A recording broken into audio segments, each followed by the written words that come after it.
Sem perca de tempo, eu quero chamar aqui então, por gentileza, o apóstolo Gelson Becker. Venha cá, por favor.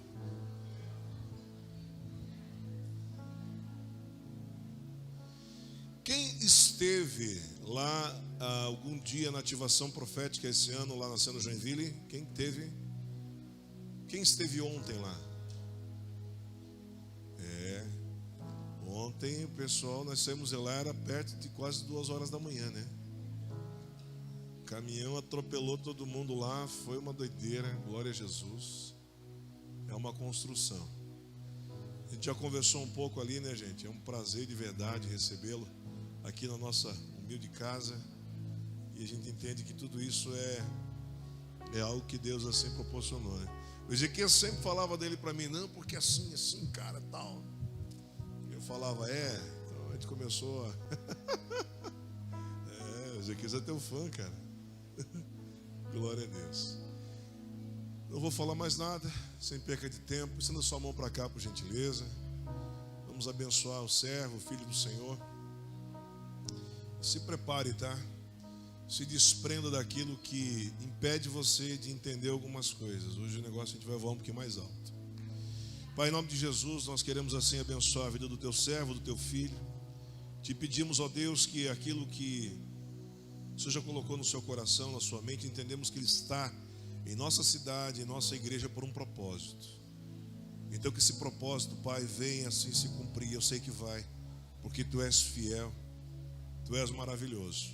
E sendo assim, eu quero dizer ao teu filho Gelson que ele está em casa, que sinta-se à vontade e que seja assim conforme aquilo que Deus já tem ministrado em tua vida, em teu coração, em nome de Jesus. Amém? Maravilha.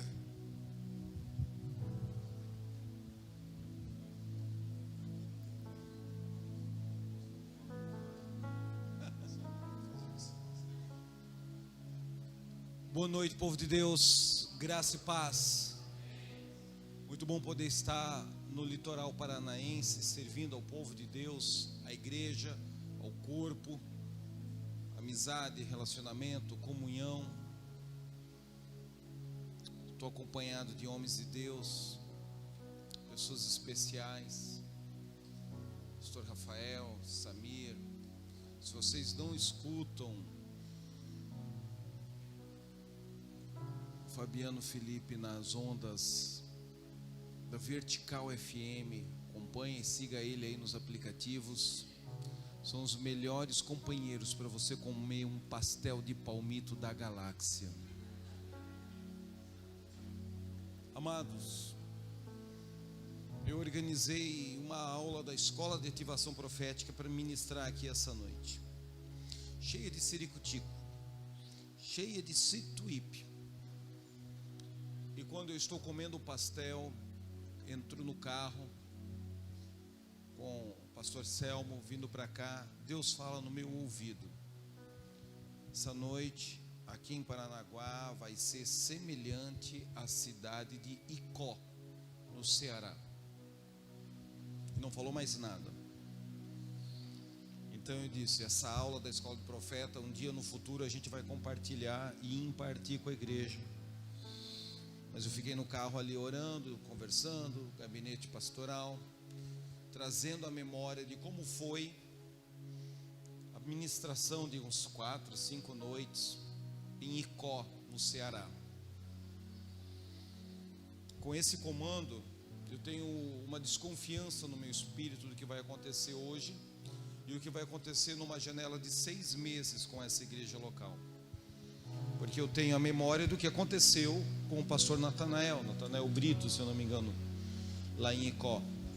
E Deus falou isso, então eu acho que vai ser nesse fluxo de frutos, de resultados a partir dessa noite. Me sinto honrado por poder participar do que Deus já está fazendo no litoral paranaense através da instrumentalidade de vocês. Eu recebo uma ligação, acho que numa quinta-feira, pastor Natanael de Icó, só me conhecia por YouTube, e Deus fala comigo no telefone, conversando com ele: vá a Icó,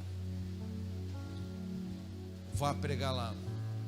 ele diz: olha, eu não tenho como emitir uma passagem, receber você, igreja no interior do sertão nordestino, estamos próximos a Juazeiro, mas acabamos de fazer um seminário aqui com a pastora Ezenete, que passou com a equipe da Lagoinha, orando e intercedendo por várias cidades ao redor de Juazeiro, antes da gravação daquele DVD, e alguém da equipe dela me falou de você. Desde então eu estou te acompanhando no YouTube, assisti a aula tal, vídeo tal, e aí eu digo: pastor, enquanto o senhor está falando aí, eu vou entrar aqui na minha milhagem. Se eu tiver milhagem, amanhã eu estou aí, sem combinar com a esposa, nada, assim, na fogueira, correndo o risco de tomar uma frigideirada da pernambucana braba, da minha esposa. E Mônica estava do lado, assim, na cozinha, escutando a conversa. Tinha milhagem, emiti, eu acho que só passagem de ida, não tinha nem a perna de volta, só de ida. Ele me pegou em Juazeiro, na sexta-feira, ou na quinta, e essa ligação foi na quarta, algo assim. Eu estou entrando em Icó, umas 3, 4 horas de Juazeiro, e começa a chover.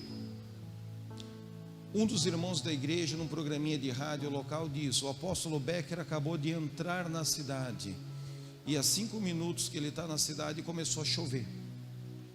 Não fazia a menor ideia do que isso significava, porque eu, nascido em Joinville, chuva para nós é tiririca, né? Chuva para nós é praga, né?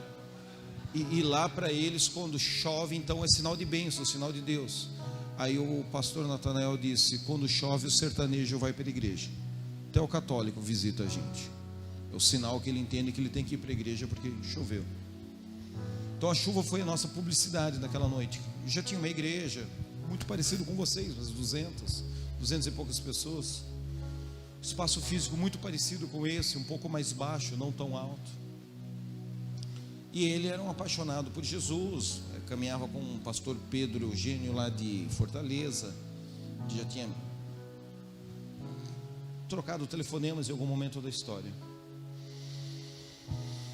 Eu prego algumas noites, muita ativação profética, milagre, sinal, cura, prodígio. No final eu venho embora. Pós os eventos da igreja, ele me leva numa montanha, o lugar mais alto ali da circunvizinhança, e ele estava num propósito de orar, se eu não me engano, 12 semanas com os líderes da igreja naquela montanha. Era um voto com Deus, subir lá, orar, interceder e descer.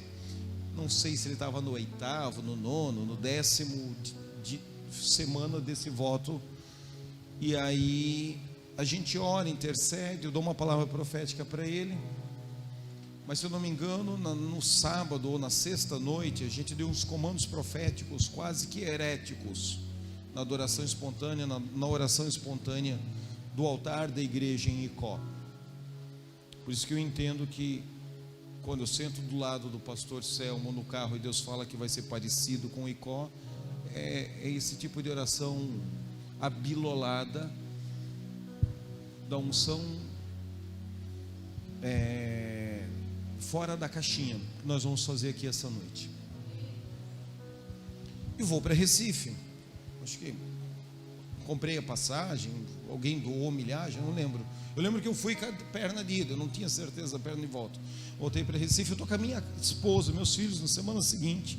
Ele liga ofegante, chorando, eufórico, feliz e atônito assim na voz dele. O que foi acontecer, pastor?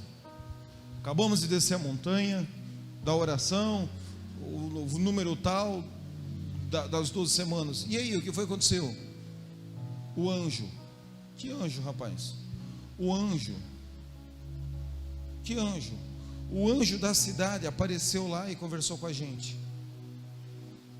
Eu disse: respira e me conta tudo o que aconteceu.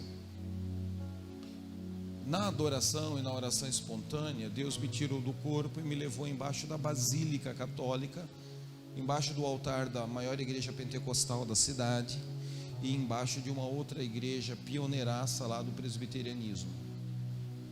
Deus me mostrou que estava havendo guerra sanguínea de um mandar matar o outro. Durante muitos anos, a formação da psique da igreja de Icó. Padres matando os presbiterianos protestantes lutando, brigando ideológica, doutrinária, apologética e fisicamente com romanos, entendeu? E mais tarde chegam os pentecostais barulhentos. Então agora os presbiterianos perseguem os pentecostais barulhentos falam mal dos presbiterianos, e os católicos formam meio que uma tríade de imaturidade, de divisão, de briga, e que em algum momento do passado essa vaidade chegou ao ponto de um mandar matar o outro, de um dar surra no outro, lá nos primórdios da fundação da identidade, da psique da cidade de Có, no Ceará. Ninguém me contou isso, não li isso em um livro de história. Eu estou no púlpito fluindo na unção, Deus me revela, eu saio do corpo, desço no altar da Assembleia de Deus, embaixo do altar da Assembleia de Deus eu vejo anjos acorrentados, na cidade de Có, anjos acorrentados, embaixo do altar da basílica lá da igreja católica, e anjos acorrentados embaixo da igreja presbiteriana. E o entendimento que Deus me deu é que só parou a perseguição, só parou a guerra, quando todos eles aceitaram fazer uma aliança de neutralidade na loja maçônica. Porque nós somos crentes, nós brigamos e falamos mal um do outro, e vamos no tapa. Quem tem a melhor doutrina, quem tem a sã doutrina, quem tem a doutrina verdadeira. Mas se nós abrirmos mãos da nossa identidade como crentes em Cristo Jesus, por ser os três acolhidos na maçonaria, então o líder da maçonaria dá uma ordem e acaba a briga, acaba a imaturidade, acaba o negócio. E os pentecostais se sentiram muito desconfortáveis com isso. Não quero saber disso. Mas acabaram cedendo e fazendo aliança, para que acabasse a perseguição dos católicos e a perseguição dos protestantes, num contexto de sertão nordestino, diferente de um litoral paranaense, onde um fala mal do outro e rouba dizimista, rouba ofertante. Lá não, lá manda matar. E aí pedimos perdão por isso, aplicamos a regra dos 9. Diga para quem está ao seu lado: Neemias 9, Esdras 9 e Daniel capítulo 9. Não vamos ler esses 3 capítulos essa noite, mas você vai chegar em casa, durante essa semana você vai ler os 3 capítulos. Diga: regra dos 9. Esdras capítulo 9, Neemias capítulo 9, Daniel capítulo 9. É a mesma chave, é o mesmo princípio, onde eles confessam os pecados deles, dos familiares, dos antepassados, que trouxeram uma contaminação na psique do território geográfico, da nação. E eu apliquei a regra de 9, oramos, nos identificamos, pedimos perdão, rompemos, choramos, sentimos arrepio na coluna e comemos uma pizza bem gostosa antes de dormir naquela noite. Diga glória a Deus. Cara, eu estou em casa, eu estou em Recife, eu estou fazendo cafuné no cachorro, nos filhos, na esposa, e ele liga dizendo que lá naquela montanha que eles oravam, aparece um cara no meio da reunião de oração fazendo barulho, no meio das brenhas do mato, aqueles matos com espinho que arranha, aquelas coisas esquisitas. E ele pensa assim: é um assaltante, o cara vai vir aqui assaltar, porque tinha as irmãs que oravam junto, né? E ele já fica todo assim, desarmado, mas pensando: como é que eu vou fazer para administrar um cara que está saindo no meio do mato e vai assaltar a gente? O cara chega na roda de oração e ele diz: eu sou o espírito de Có, eu sou o espírito do território de Có, eu sou o líder daqueles anjos. Semana passada vocês soltaram embaixo daqueles altares, daquelas igrejas. Ele estava de carne e osso, ficou com eles, conversou com eles, tocou neles. De repente ele olha para o lado, o cara sumiu. Aquelas coisas assim que já aconteceu com quem hospeda mendigo, com quem dá carona e o cara desaparece. Essas manifestações de anjo citoplasmado, manifestação corpórea, seja demônio, seja anjo.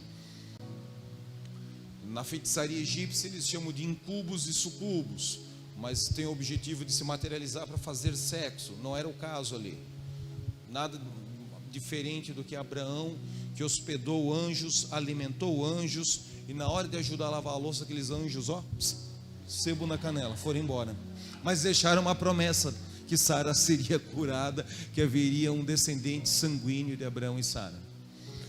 Nada diferente de um Jacó que lutou com um anjo. É um espírito que se citoplasma, está materializado, dá uma voadeira, e Jacó sai mancando com o nervo esmagado. Estou tentando ser prático e empírico para não ser muito teológico, senão a gente perde a atmosfera da oração que nós vamos fazer aqui nessa noite, está entendendo? Aí ele me liga e diz ele que a igreja entra numa janela de crescimento, a igreja entra numa janela de aceleração de resultados.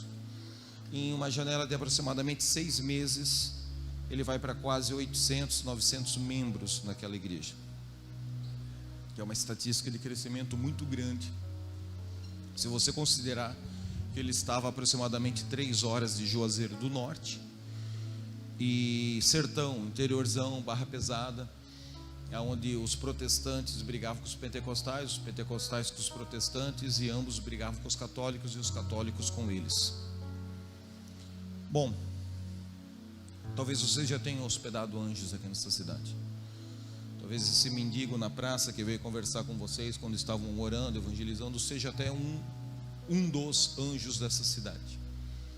Que eu aprendi em 36 países, 5 continentes, que eu já fui pregar o evangelho, é que sempre que sai do trono de Deus um anjo comissionado pelo Pai para vir a uma cidade, vir a um país, vir a uma igreja, vir a um agrupamento de pessoas locais, ele vem com uma missão. Anjo não pode fazer nada sem a parceria, o relacionamento de maturidade com o ser humano. Anjo não consegue fazer nada. Não adianta o anjo ser forte, poderoso, canivete afiado e querer lutar contra o príncipe da Pérsia. Ele não pode, a não ser que haja uma ação correspondente de um Daniel jejuando e orando na terra. Não adianta eu ser Miguel e Satanás, Lúcifer, o Carcará, querer disputar comigo pelo corpo de Moisés. O anjo, por mais anjo que seja, dá um passo para trás. O Senhor te repreenda. Por quê? Porque não tem um intercessor na terra fazendo essa parceria com os seres angelicais. A terra o Senhor deu aos homens, e nós vamos prestar conta do que nós acertamos ou do que nós erramos, de como nós nos relacionamos com maturidade ou com imaturidade, da fofoca, da inveja, da divisão, da fragmentação, da competição irresponsável e imatura no reino de Deus, no perímetro geográfico do litoral paranaense, ou do espírito de unidade, de reconciliação, de perdão.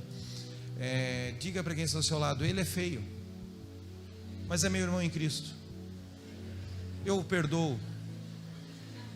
Eu tenho maturidade de perdoá-lo em amor, mesmo que eu não esteja errado. E essa construção de unidade, essa construção de maturidade, cara, não é para a orelha seca sobrevivente do evangelho. Diga, é para os filhos maduros, que vão receber esse nível de intimidade, esse nível de comissionamento, esse nível de relacionamento, esse nível de comissionamento e autoridade dos céus. Quem corresponder a isso vai governar com Jesus no milênio, sobre o perímetro geográfico. Quem fracassar ou banalizar a graça e brincar com as coisas sagradas, vai continuar sendo amado, perdoado e alvo da misericórdia de Deus. Mas quem brinca com as coisas sagradas não pode ser estabelecido sobre 50, 100, 500 ou milhares. Ele é apenas um sobrevivente do evangelho que tem a salvação mediante fé, mas não é um líder de líderes. Nunca vai se tornar um pastor de pastores, um bispo ou um apóstolo de territórios. Você concorda comigo? Então não importa quantos tijolos você tem, quanto orçamento você tem, ou quantas pessoas você pescou por proselitismo. A única coisa que importa, para que os anjos de Deus te respeitem, para que os demônios do inferno tenham medo de você, da sua liderança pastoral e da psique de uma igreja local na cidade de Paranaguá, é o quanto vocês são fiéis no pouco, e o Senhor progressivamente está os colocando sobre o muito, dia após dia, de glória em glória, até chegarmos à estatura do varão perfeito.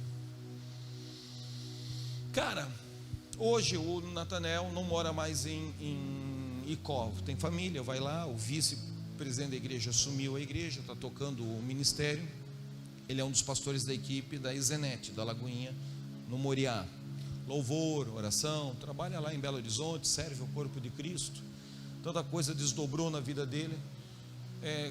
Acho que eu participei disso, mas seria uma prepotência dizer que foi somente a nossa passagem por lá. Muitas coisas de Deus aconteceram na vida dele, através de muitos homens de Deus que passaram ali, e cada um contribuiu com um pouquinho. Mas eu fico pensando, se manifestou, se materializou um anjo ou um espírito da cidade para falar com ele, depois de um comando profético de soltar os anjos que estão acorrentados por pactos e alianças esquisitas que os líderes evangélicos fazem nos bastidores políticos de uma cidade.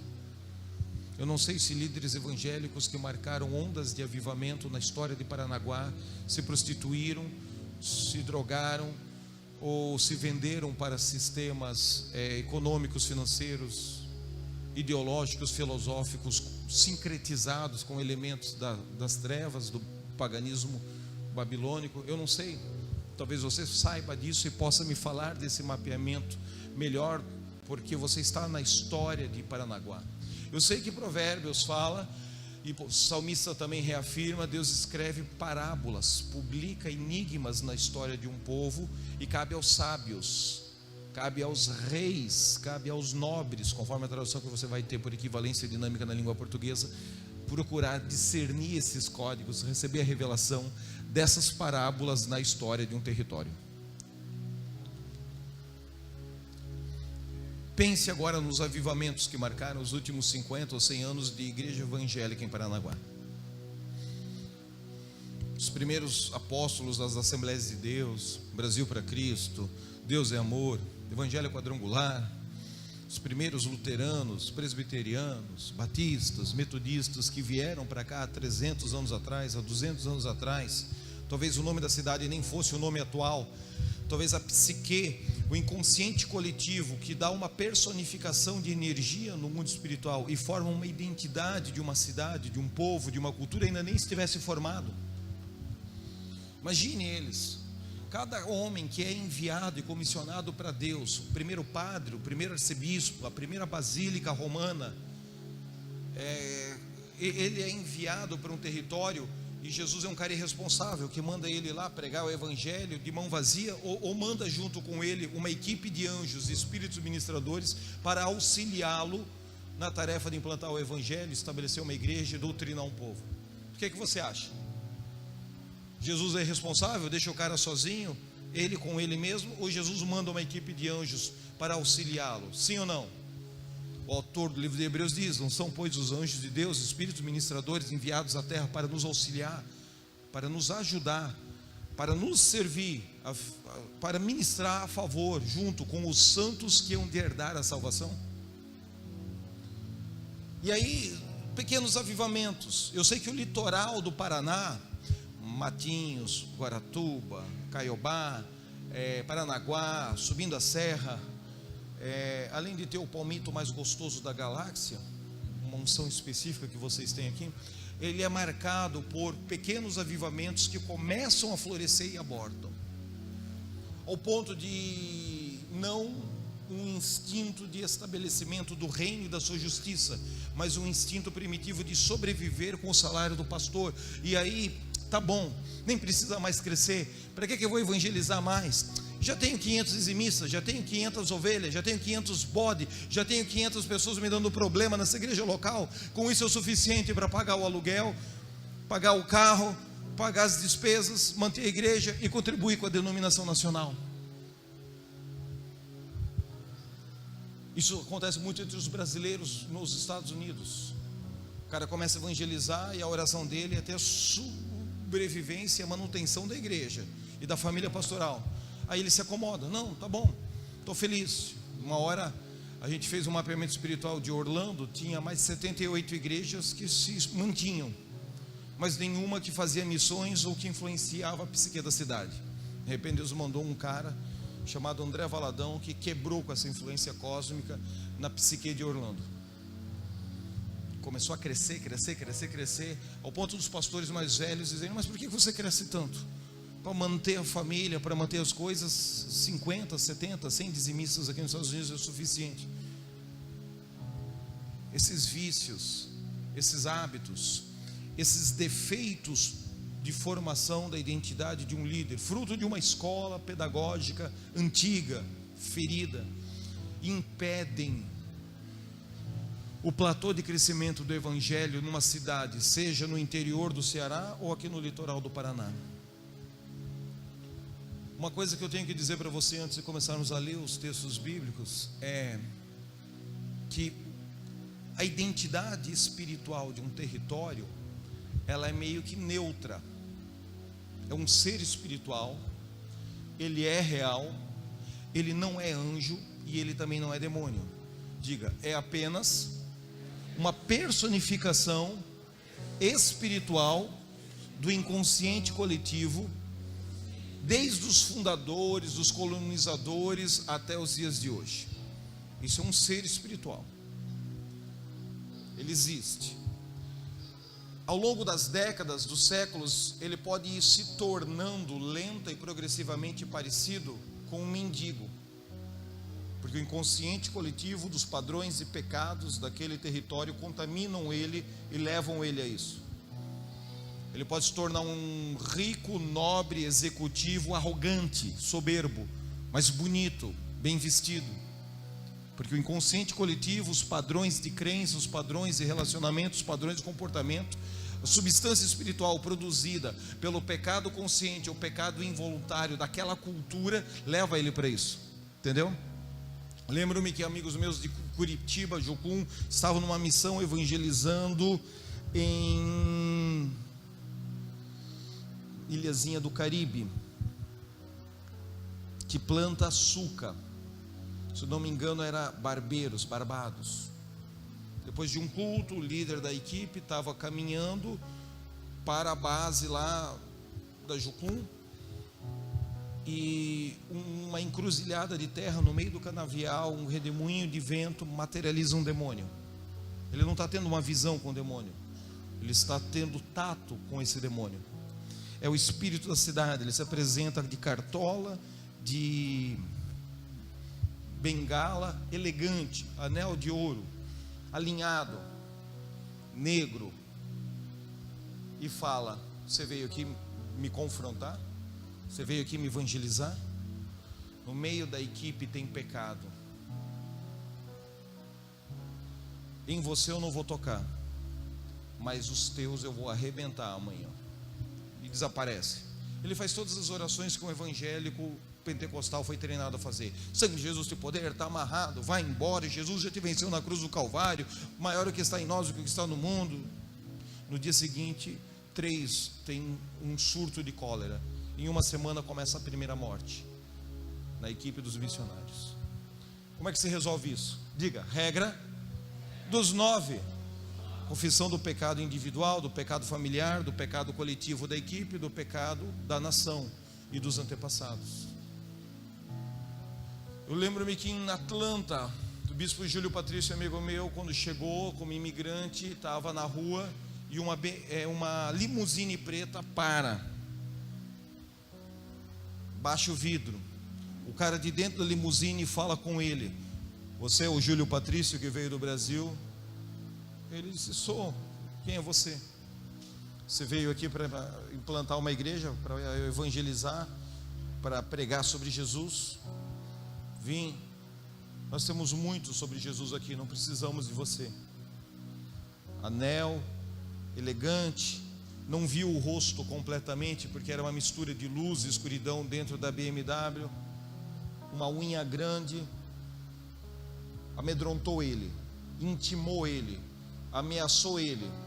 Qual o discernimento que eu tive uma vez andando nas ruas de Atlanta e vi uma manifestação de um demônio muito parecido com a experiência do Júlio, embora o Júlio já tinha me dado esse testemunho, então eu tinha a narrativa da experiência do Júlio na minha mente. Imagina um escravo que conseguiu comprar a sua alforria e se tornou milionário. Era esse o espírito de arrogância, era esse o espírito de altivez, era esse o espírito de alguém que venceu, sofreu, mas agora ele não é humilde, ele não é quebrantado, ele não serve amor, ele oprime os outros. Meio que o padrão de ferida que sofreu no passado, ele vai repetir com os imigrantes que estão chegando na vizinhança da Geórgia. Eu entendi que esse sentimento, essa personificação, é o inconsciente coletivo de Atlanta e cidades adjacentes, entendeu? Ele desaparece e vai embora. Na placa dessa limusine estava escrito Devil. Uma coisa muito louca, porque é um sonho lúdico, um sonho acordado, um sonho consciente, e você não sabe, foi uma visão, foi um negócio que se citoplasmou e materializou e veio falar comigo, ou foi uma coisa na minha alma que eu imaginei, que eu criei com a minha imaginação. Você fica dias assim, fazendo essas perguntas meio abiloladas para Deus. Talvez você já tenha tido uma experiência de hospedar anjos, ou de conversar corporalmente com demônios. Já levei mendigo para casa e depois ele virou fumaça e a glória de Deus se manifestou na cozinha da minha casa. Eu lembro-me o espírito de Paris, na França.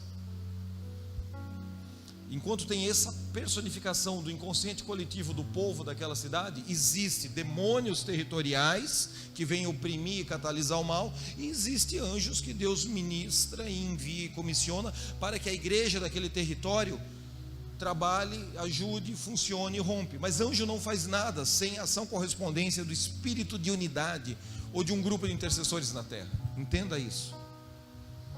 Em Paris, o espírito da cidade se apresentou de forma feminina, uma mulher, do hotel no alto da Torre Eiffel, branquinha, cabelo castanho claro, liso, cabelo comprido, dava para ver as veias dela, de tão branquinha que era, olhos profundos, cicatrizes de alguém que havia tentado se suicidar, cortando os pulsos muitas vezes. O espírito de Paris é de uma mulher depressiva com inclinações suicidas. Essa é a psique de quem mora em Paris.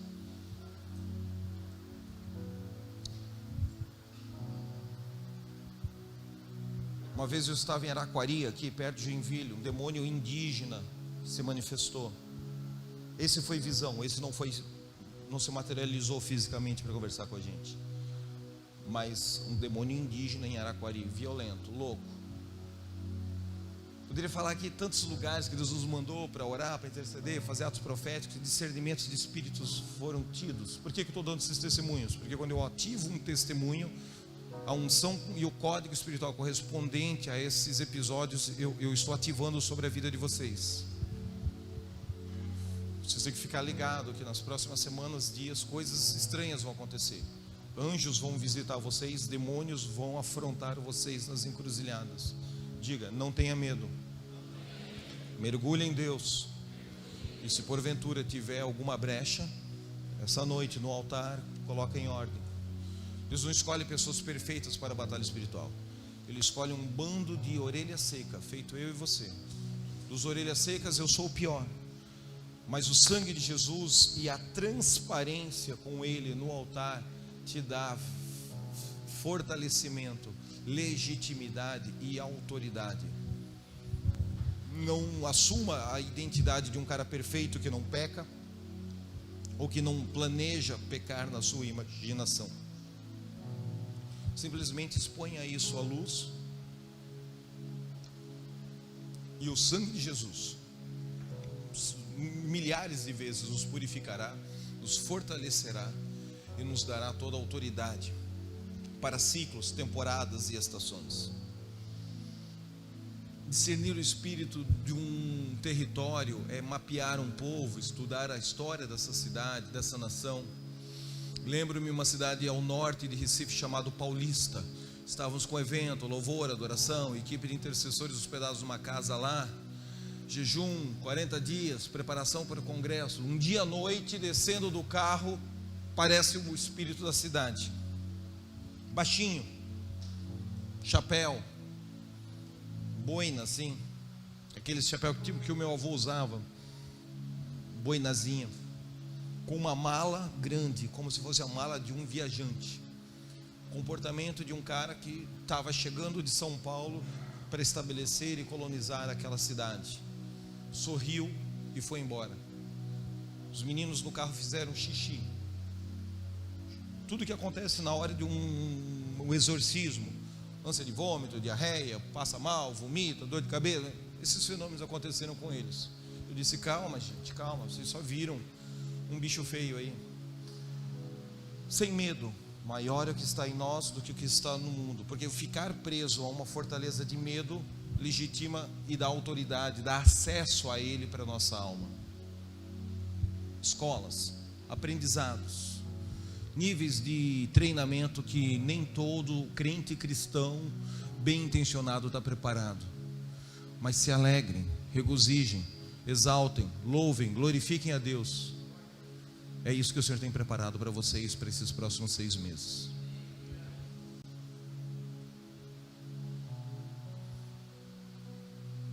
Brasília, se eu falar do mapeamento espiritual, então é uma loucura, tem que ser 2 horas.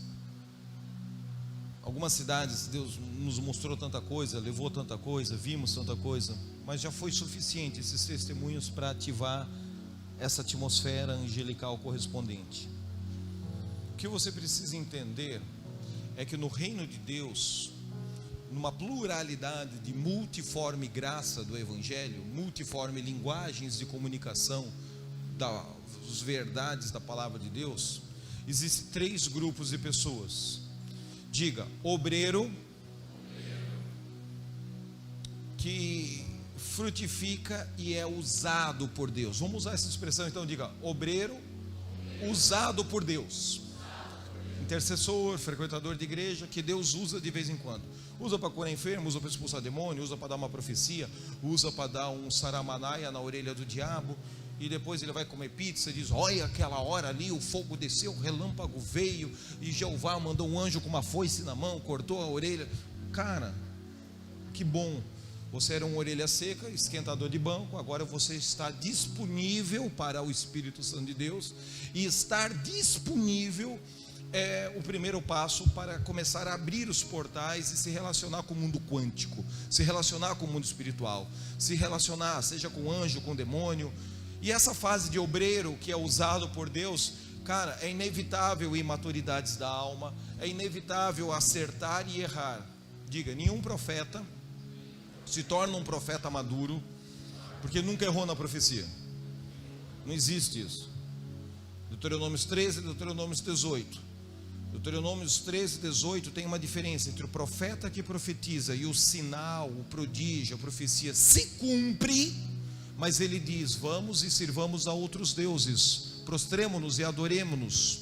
E o versículo seguinte diz: não faça isso, porque o Senhor vosso Deus permite que o falso profeta acerte de vez em quando para testar o vosso coração. Então essa superstição pentecostal de que se é de Deus vai se cumprir, se não é de Deus vai se cumprir, ela já está antagonicamente desalinhada com o texto canônico. Você vai ler durante a semana Deuteronômios 18 e Deuteronômios 13. O outro episódio fala do profeta, do vidente, do sonhador de sonhos que profetizou, não se cumpriu. No entanto, ele não disse: vamos, nos prostremos e adoremos e experimentemos outros deuses. Diga: apenas falou em nome de Deus, com presunção falou, não foi Deus que botou aquela palavra na boca dele, falou da sua alma, da sua opinião, da sua emoção, que ele está aprendendo a profetizar, ele ainda não sabe o que é Deus, espírito, espírito humano, anjo, demônio, ele está em treinamento, e não se cumpriu. Aí sabe o que é para fazer com esse cara? Diga: não dê a ele honra de profeta no meio da congregação. Nesse episódio não é para apedrejar, não é para matar. No cara que profetiza e não se cumpre, ou profetiza e se cumpre, as duas possibilidades, mas ele diz: vamos e sirvamos a falsos deuses. Neste episódio, diga: apedreja ele. No caso do irmão que genuinamente nasceu de novo, o novo nascimento dele é legítimo, é real, o Espírito Santo de Deus se move nele, mas ele de vez em quando confunde o que é espírito com o que é alma, o que é vontade dele com o que é Deus mandando ele falar, entendeu? E não se cumpriu. Não é para apedrejar, não é para matar, não é para considerar ele um falso profeta, porque errou na profecia. Apenas não reconheça ele publicamente no meio da congregação como ofício de ministério profético. Então, nessa fase aqui, de eu estar disponível e ser usado por Deus, diga, inevitavelmente, eu vou marcar gol. E inevitavelmente, eu vou chutar na trave. Porque o profeta é de Deus e se torna maduro. Porque quando ele erra, recebe o puxão de orelha amoroso dessa mão frágil, delicada e pequenininha do pastor Selmo. Esses dedinhos de moça, esse bracinho fino e essa estatura miúda do pastor Selmo. Ele se submete ao puxão de orelha, à exortação. O pastor Selmo não quer arrebentar e destruir o teu potencial profético. Ele quer polir o teu diamante e liberar o teu potencial profético. Mas vai dizer, irmão, isso aqui você falou, mas não está na Bíblia. Isso aqui você falou, mas é contra a Bíblia. Isso aqui você falou, mas você leu lá no site da profecia lá da Ellen White, por exemplo. Qualquer outro Anjo Moroni falou lá para os mormons, e você está imitando o mesmo raciocínio, o mesmo argumento. Ele está querendo sabotar o teu potencial profético, ele está querendo polir, lapidar, liberar o teu futuro profético.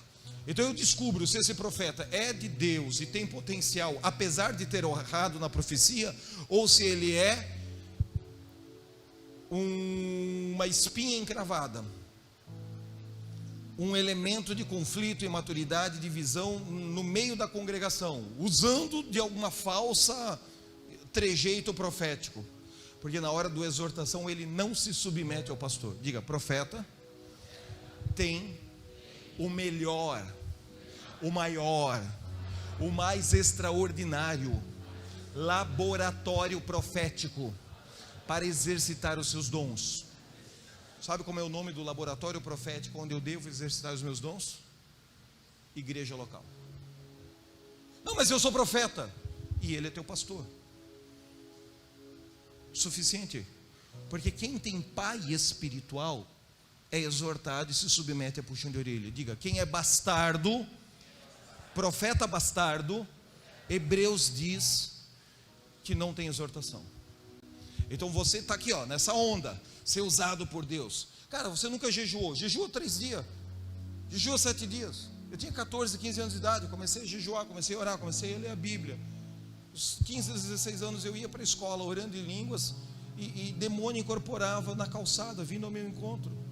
Tive muitas experiências, eu recebi profecia dentro do ônibus, linha São Marcos Centro, da Gideão. Cara, tanta coisa louca que não dá para compartilhar tudo aqui. Mas eu estou jejuando, orando, ou seja, eu estou botando o meu espírito humano em um processo criativo de incubação de fé com o Espírito Santo de Deus, e estou indo para a escola, amargurado, triste, pensando em enforcar a ex-namorada num pé de goiaba, cheio de conflitos na alma, mas no meu espírito, eu não quero mais ser usado pelo diabo, eu não quero mais ser um crente meia boca. Eu ainda não consegui me manifestar em glória, cheio de maturidade do Pai, mas eu estou caminhando para isso. E ao longo desse processo eu vou errar, eu vou dar a bola fora, eu vou ter dia que eu vou estar mais paciente, mais amoroso e mais cheio de domínio próprio com a professora de língua portuguesa. Eu vou ter dia que eu vou querer furar os 4 pneus do carro dela, e a diretora vai me chamar para uma reunião e dizer, meu Deus do céu, você agora não é crente, você agora não está orando em línguas, como é que você furou os 4 pneus da professora? Eu digo, não, eu não furei, botamos câmera, está filmado, me lasquei. O fruto do Espírito Santo ainda está em processo de amadurecimento. Eu ainda não sou um cara cheio da glória do Pai, sendo arrebatado num redemoinho de luz feito Elias. Diga, mas eu estou disponível. Você está disponível para ser usado com cura? Você está disponível para ser usado com libertação? Você tem um pastor que é forte e tem autoridade. Se você submete ao cajado dele, você tem a potencialidade, não a obrigatoriedade, mas o potencial de receber a porção dobrada daquilo que está sobre essa casa. Provisão financeira, saúde. Diga, primeiro nível, estar disponível. Segundo protocolo de maturidade e de relacionamento profético. Diga, obreiro aprovado. Porque puxou a orelha, se submeteu, não gostou, brigou, ficou 3 semanas sem comer pizza com o pastor, com o líder da célula, com o líder do ministério, mas depois superou a vaidade, perdoou. Sabe uma coisa? Eu errei mesmo, você me perdoa, eu te amo, e tudo se resolve com uma fatia de pizza mussarela ou de palmito. Aleluia, glória a Deus. É um manto de mistério que sara todas as feridas de relacionamento eclesiástico na cidade. Agora você já não é mais um cara disponível em processo de ser usado por Deus. Agora você já quebrou a imaturidade da superstição pentecostal. Olha como aquele pregador tem uma voz eloquente, fala como voz de locutor de rádio. Olha como ele tem uma voz ungida. Olha como ele fala e manipula, e a gente se emociona com a velocidade do raciocínio. E ele baixa umas notas do tom da voz e respira e sua, e eu me alegro e eu fico eufórico.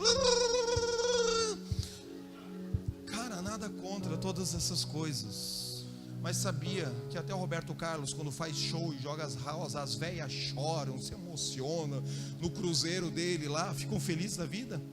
Então não começa a confundir encantamento com unção, não começa a confundir técnica de indução psicológica com a unção do Espírito Santo de Deus. Diga: ser usado por Deus é muito bom, ser aprovado por Ele infinitamente melhor.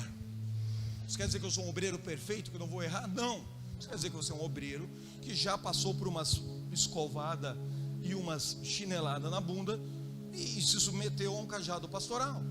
Você vai errar, eu erro. Essa noite eu posso chutar na tarde e fazer uma coisa errada. Ué, qual o problema de eu amadurecer e aprender uma lição nova essa noite? A gente sempre está aprendendo. O fato é que agora você não manipula com os dons espirituais que Deus está te usando. Diga: você agora tem uma maturidade, um entendimento de obreiro aprovado. Sirvo em amor com os dons que Deus me deu. Porque na fase da imaturidade você usa os dons para se auto-afirmar. Quando se torna um obreiro aprovado, você usa os dons que Deus te deu para servir em amor.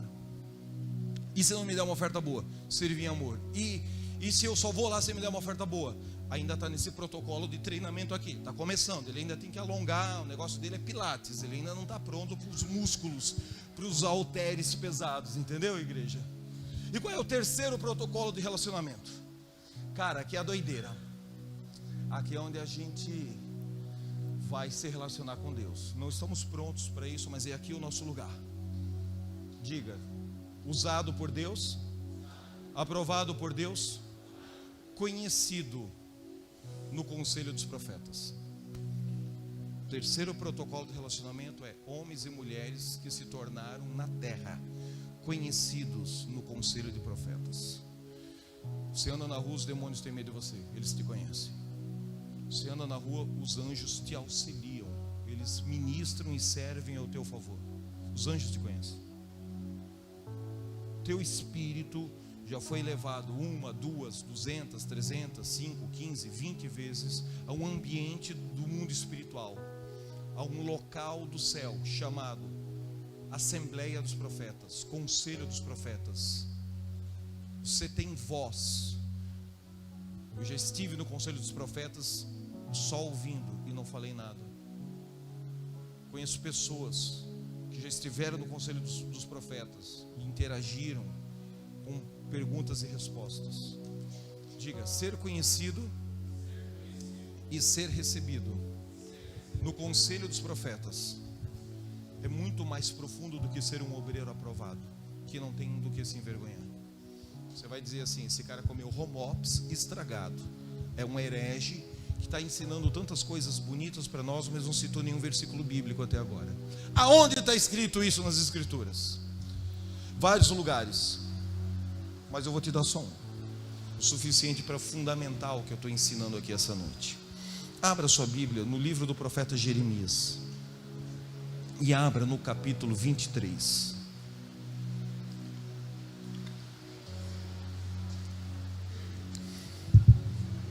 Versículo 5 em diante.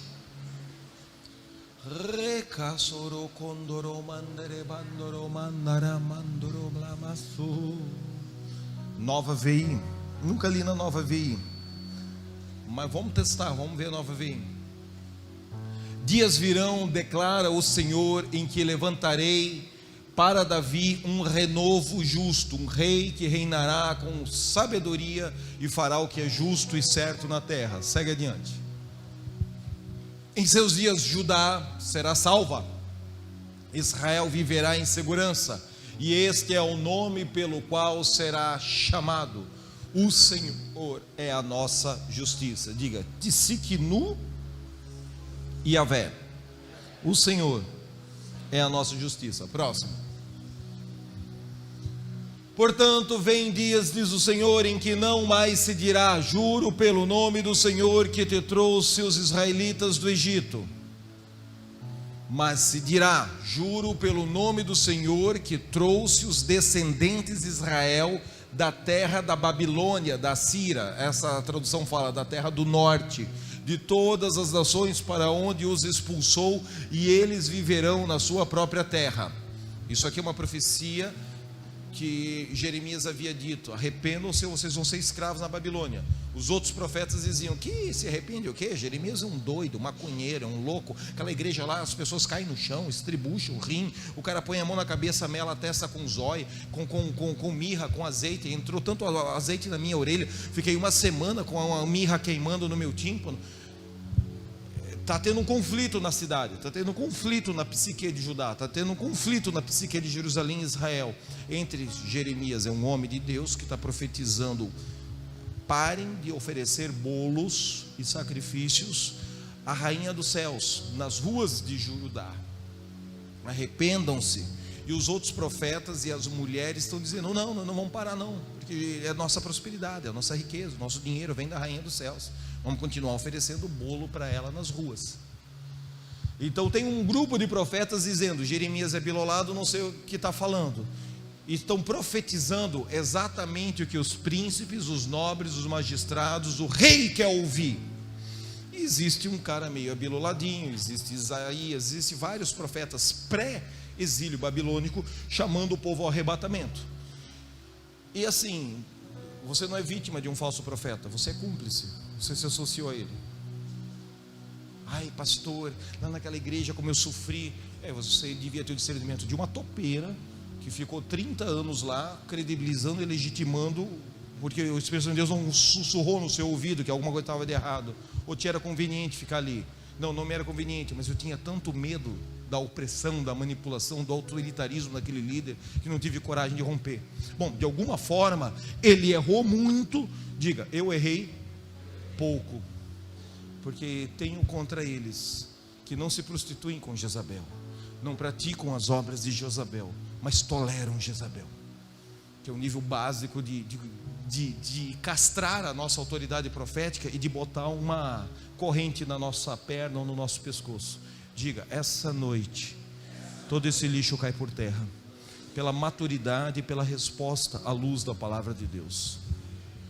Então está tendo esse conflito. Jeremias é de Deus, Jeremias é do diabo. Os profetas pagodeiros ali, que fumam maconha e surfam, estão cheios da glória de Deus e estão dizendo: não se preocupe que nunca haverá invasão do norte. Jeremias está dizendo: se arrependam, param de fazer os pecados de vocês, para de fazer o culto à rainha dos céus, senão vocês vão ser tudo escravo por 70 anos na Babilônia. E o povo tem que tomar uma decisão: se fica com o puxão de orelha de Jeremias, ou fica com as palavras positivistas dos coach gospel de Judá. Próximo. Acerca dos profetas, meu coração está partido dentro de mim, todos os meus ossos tremem, sou como um bêbado, como um homem dominado pelo vinho, por causa do Senhor e das suas santas palavras. Próximo. A terra está cheia de adúlteros, e por causa disso a terra chora e as pastagens do deserto estão secas. Seu modo de vida é perverso e o seu poder é ilegítimo. Próximo. Tanto o profeta como o sacerdote são profanos, até no meu templo encontro as suas iniquidades, declara o Senhor. Você não pode ler um texto desse e aplicar aos pastores corruptos de Paranaguá: Deus está falando com o pastor daquela igreja lá, Deus está falando com o pastor daquela outra igreja lá. Não, aquele lá não é adúltero, mas é ladrão. Não, aquele lá não é ladrão, mas era adúltero. Você tem que pegar essa espada e permitir que ela seja um poderoso bisturi para me cortar nos meus pecados. Por mais que eu entenda que esse contexto profético do inconsciente coletivo, do reino de Israel, reino de Judá, dividido, fragmentado, um brigando contra o outro, ao invés de estarem todos unidos, pedindo perdão a Deus e recebendo o puxão de orelha de Jeremias, para impedir a invasão do norte. Eu entendo que é a realidade do litoral paranaense. É a história dos últimos 50, 100 anos de igreja que cresce, que começa um avivamento, e de repente parece que aqueles anjos que vieram para ajudar a igreja, a ovelhinha de Jesus, ficam de braços cruzados, acorrentados, presos debaixo do altar daquela igreja. Já cresceu, já comprou, já pagou, já funciona, já tem ali 1.000, 2.000, 3.000 seguidores. Parece que a manutenção administrativa está garantida. Para que evangelizar o resto da cidade? Muito trabalho, expulsar demônio, curar enfermo, aconselhar tanta gente assim. Não, aceitou Jesus, tudo se fez novo, não precisa de mais nada. Aí de repente, em outro ciclo da história, em outro momento, vem uma outra onda de avivamento, uma outra onda de visitação. Agora não é com a igreja ovelhinha de Jesus, agora é com a ovelha Florzinha de Jesus. Agora a congregação da Florzinha de Jesus, vem um despertamento, vem um crescimento, vem uma unção, vem uma provisão financeira, tem milagre, tem cura. Paralítico anda 10 anos, 15 anos, 20 anos, diga: fogo puro, óleo, unção. De repente, eu não sei que ciricutico dá na alma dos líderes, que começa a brigar entre si, começa um processo de Icabode. Diga: foi-se a glória de Deus. O tijolo continua, a glória foi embora, mas o tijolo está ali, o terreno foi comprado, o ativo imobilizado está ali, entendeu? Tanto é assustador isso na Europa, que igrejas luteranas, presbiterianas, batistas, metodistas, episcopais, anglicanas, que viveram grandes avivamentos, hoje estão sendo compradas em leilões para ser boate GLS, antiquário, museu, restaurante. Infelizmente, Icabode faz isso. Talvez não seja o tempo tão agressivo de Icabode no litoral paranaense, mas se não tomarmos uma atitude, levantarmos uma intercessão de guerra agora, daqui 500 anos pode acontecer no Brasil o que está acontecendo na Alemanha, na Europa, nos Estados Unidos, em algumas regiões. Aí parece que aqueles anjos que foram enviados para cumprir um propósito, diga, não possuem mais parceria com intercessão, com jejum, com oração, com a igreja local. Pactos, alianças, políticas, administrativas são feitas nos bastidores eclesiásticos, e é como se esses anjos estivessem agora acorrentados, amarrados debaixo do subterrâneo do altar. Não estou falando de todas as igrejas, não se sinta agredido. Não estou dizendo que esta é a única, é a melhor ou é a santa e perfeita igreja, pelo amor de Deus. Estou falando que isso é o discernimento prático de como uma igreja viveu um ápice de um avivamento e perdeu a glória do Senhor.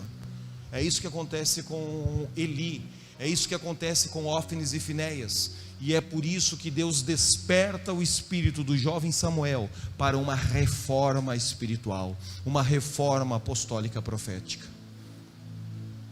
Diga: eu e minha casa estamos disponíveis.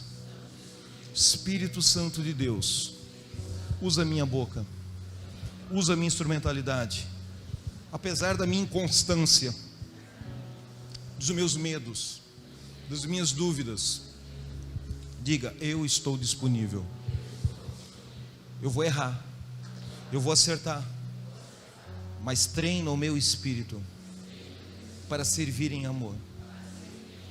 Eu vou me submeter a um pastoreio, a uma mentoria profética. Eu não vou entregar a minha mente, apesar de Deus estar me usando, ao espírito de orfandade, ao espírito de independência, ao espírito de rebelião, a um quadro neural de obstinação, pescoço duro. Apesar de manifestar, dons espirituais. Diga: se o Senhor está com seus olhos passando sobre toda a terra, e essa noite o Senhor olha para o litoral do Paraná, para a cidade de Paranaguá, para Matinhos, Caiobá, eu estou disponível. Eis-me aqui, apesar dos meus medos, minhas dúvidas, minhas inseguranças, meus defeitos, mas eu estou disponível. Olha que o anjo está fotografando, ele está tirando uma selfie aí no céu. É um processo de relacionamento, de comunhão. Você vai se tornar um obreiro aprovado. Não desista se você manifestar imaturidades da alma, apenas se submeta ao processo, e isso vai fazer com que um dia você seja conhecido no conselho dos profetas, respeitado pelos anjos e temido pelos demônios. Seguimos a leitura. Próximo. Por isso, o caminho deles será como lugares escorregadios nas trevas, para as quais serão banidos e nelas cairão. Trarei a desgraça sobre eles no ano do seu castigo, declara o Senhor. Próximo, eu tenho que chegar até o 18. Entre os profetas da Samaria vi algo repugnante.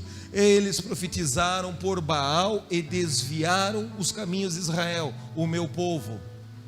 E entre os profetas de Jerusalém vi algo horrível. Eles cometem adultério e vivem uma mentira. Encorajam os que praticam o mal, para que nenhum deles se converta e da sua impiedade. Para mim, são todos como Sodoma. O povo de Jerusalém é como Gomorra.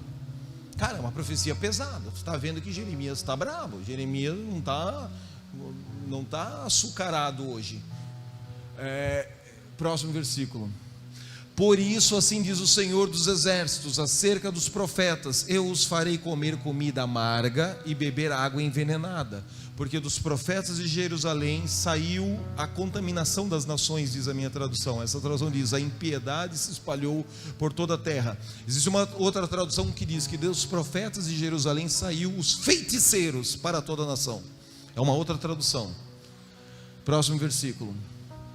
Assim diz o Senhor dos exércitos: não ouçam o que os profetas estão profetizando para vocês. Eles enchem de falsa esperança, falam de visões inventadas por eles mesmos e não vêm da boca do Senhor. 17. Já vivem dizendo aqueles que desprezam a palavra do Senhor: vocês terão paz. Essa é a profecia dos profetas de Jerusalém e dos profetas de Samaria. Um ele compara com Sodoma, outro ele compara com Gomorra. Qual é a profecia deles? Positivismo. Vocês terão paz. E a todos os que seguem a obstinação dos seus corações, uma estrutura de idolatria, teimosia, pescoço cerviz, dura cerviz, pescoço obstinado, cangalha no pescoço, vocês não sofrerão desgraça alguma. Jeremias está profetizando: vai vir e vai ser escravo, se arrependa e para de idolatrar. Eles estão dizendo: vocês não sofrerão desgraça alguma. Verso 18, vamos ver como é que fica na NVI. Mas qual desses profetas, tanto os falsos profetas de Judá quanto os de Jerusalém, de Samaria e Jerusalém, esteve no conselho do Senhor para ver ou ouvir a sua palavra? Quem deu atenção e obedeceu a minha palavra? O verso 18 que eu tenho aqui diz: porque quem esteve no conselho do Senhor, a mesma expressão, conselho do Senhor.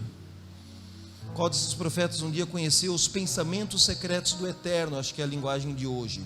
Será que algum deles viu e ouviu o Eterno? Qual deles deu atenção à mensagem e obedeceu? Jeremias está falando de um ambiente do céu. Jeremias está falando de um lugar do mundo espiritual. Jeremias está comparando o ministério profético dele, Jeremias, com os profetas da Samaria, com os profetas de Jerusalém, com os profetas que dizem que ele é um idiota e não sabe o que está profetizando. Aí Jeremias faz uma pergunta. Qual é a pergunta que Jeremias faz? Qual desses profetas esteve no conselho do Senhor? Diga: conselho do Altíssimo, conselho dos profetas, sala dos profetas. reunião dos profetas de Deus. Aonde essa reunião acontece? Diga, no céu, nas regiões celestes, nos ambientes cósmicos, nos lugares celestiais em Cristo Jesus. Tem sala das armas, tem sala dos órgãos para ministração de cura, tem a sala do tesouro para rompimento financeiro, tem o jardim secreto da adoração. Cantares nos descreve um ambiente do céu chamado sala do banquete, é onde você tem revelação de Jesus e come com Jesus. Existem muitos ambientes no mundo espiritual, existem muitos ambientes que eu e você devemos acessar pela oração, pela adoração espontânea. Entre tantos ambientes que tem no céu, diga, existe um conselho de profetas. Jeremias está dizendo, será que esses caras que estão profetizando que haverá paz e não vai ter escravidão de 70 anos na Babilônia, será que esses profetas que vocês estão emprestando a mente e ouvido para ouvir a palavra deles, eles só profetizam o que vocês querem ouvir, será que esses profetas já estiveram no conselho do Senhor? Verso 19 agora. Eis que saiu com indignação a tempestade do Senhor, e uma tempestade penosa cairá cruelmente sobre a cabeça dos ímpios. 20. Não se desviará a ira do Senhor até que execute e cumpra os desígnios do seu coração. Nos últimos dias entendereis isso claramente. Não mandei esses profetas profetizar, falar, contudo eles foram correndo. Não lhes falei, contudo eles profetizaram. Mas se esses profetas tivessem estado no meu conselho, se esses profetas que estão profetizando paz, quando Jeremias está recebendo de Deus a profecia de que se arrependam ou vai ser escravo na Babilônia, se esses caras que estão dizendo isso estivessem estado no meu conselho, Deus falando por inspiração na boca de Jeremias, então teriam feito o meu povo ouvir as minhas palavras e teriam feito voltar do seu mau caminho e da maldade das suas ações, que era parar com as oferendas de bolo à rainha dos céus. Próximo. Porventura sou eu Deus de perto, diz o Senhor, e não também sou Deus de longe? Próximo. Esconder-se-ia alguém em esconderijos, de modo que eu não o veja, diz o Senhor. Porventura não encho eu os céus e a terra, diz o Senhor. Estamos no 23, 24, vai mais um pouquinho. Tenho ouvido o que dizem aqueles profetas, profetizando mentiras em meu nome, dizendo, sonhei, sonhei, sonhei. Próximo. Até quando sucederá isso no coração dos profetas que profetizam mentiras, e que só profetizam do engano do seu coração? Vai. Os quais cuidam de fazer com que o meu povo se esqueça do meu nome pelos seus sonhos que cada um conta ao seu próximo, assim como seus pais se esqueceram do meu nome por causa de Baal. Próximo. Profeta que tem um sonho, conte o sonho, e aquele que tem a minha palavra, fale a minha palavra com verdade. Que tem a palha com o trigo. O que um tem a ver com o outro, diz o Senhor. Vai.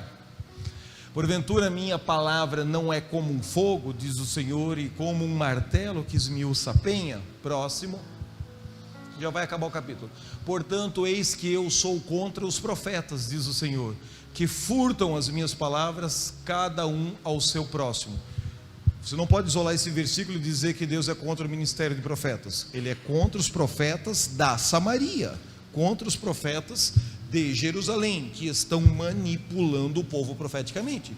Diga, Deus está falando pela instrumentalidade do profeta Jeremias. Tem mais 3, 4 profetas na Bíblia pré-exílio babilônico, que Deus está usando a instrumentalidade desses caras. Próximo. Eis que sou contra os profetas. Não, isso já foi, né? Mentira, Senhor, contam, fazem errar o meu povo, suas mentiras. Próximo. Quando, pois, te perguntar este povo, ou qualquer profeta ou sacerdote, qual é o peso do Senhor, então lhe dirás, esse é o peso do Senhor, que vos deixarei, diz o Senhor. E quando ao profeta e ao sacerdote do povo que disser: peso do Senhor, eu castigarei a tal homem e a sua casa. Já vai fechar o capítulo, eu creio que é mais do que suficiente para a gente entender. Versículo 31, estamos no 34. Já vai começar agora a falar sobre o manto do peso de agonizar. E aí já é uma outra aula, onde Jeremias recebe esse peso para agonizar a iniquidade da nação. O que você tem que deixar bem firme na tua mente de Jeremias 23? Diga, é o verso 18. Sublinha ele. Pergunta de Jeremias: quem, pois, desses profetas da Samaria, de Judá, de Jerusalém, quem deles foi recebido no conselho dos profetas? Tem outros textos onde Jeremias fala de coisas que ele recebeu e que aconteceram com ele no conselho dos profetas.